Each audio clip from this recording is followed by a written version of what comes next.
আচ্ছা, এরপরে কে আছেন?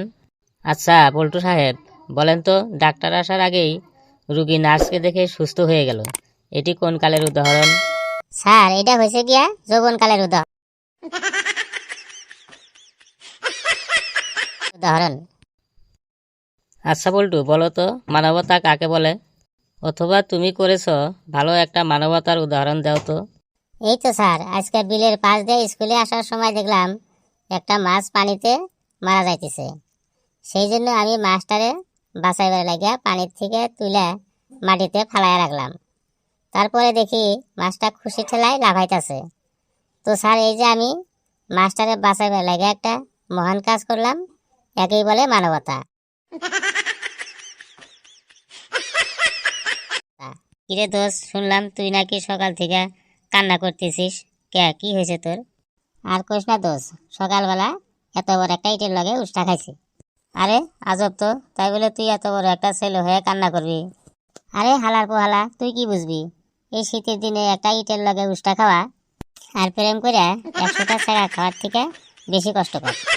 আচ্ছা দোষ, বলতো ভালোবাসা কাকে বলে? এই তো দোষ, এই শীতের দিনে পাত মেরে বউয়ের সঙ্গে একই কম্বলের তলে শুয়া ঘুমানোর নামই হয়েছে ভালোবাসা। আচ্ছা বাচ্চারা, আমি এখন যা পড়াবো তা ভালো করে মন দিয়ে শুনবি। স্যার, যদি মন দিয়েই শুনি তাইলে কান দিয়া কি করবো? আচ্ছা দোষ, তুই আমার সাথে এরকম একটা বদমাশি করতে পারলি? মানে আমি আবার তোর সাথে কিসের বেইমানি করলাম? কিসের বেইমানি মানে, তোর সাথে আমার কথা হয়েছিল যে তুই পরীক্ষার হলে যা যা লিখবি সবই আমাকে দেখাবি, কিন্তু আমাকে তো দেখালি না।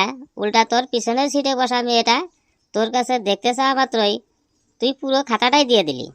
আরে কি আর করবো বল, পরীক্ষার হলে সুন্দরী মায়াগুলো এত সুন্দর করে ডাক দেয়, মনটাই কয় শুধু খাতা না, কলিজাটা সহ বাইর করে দেই।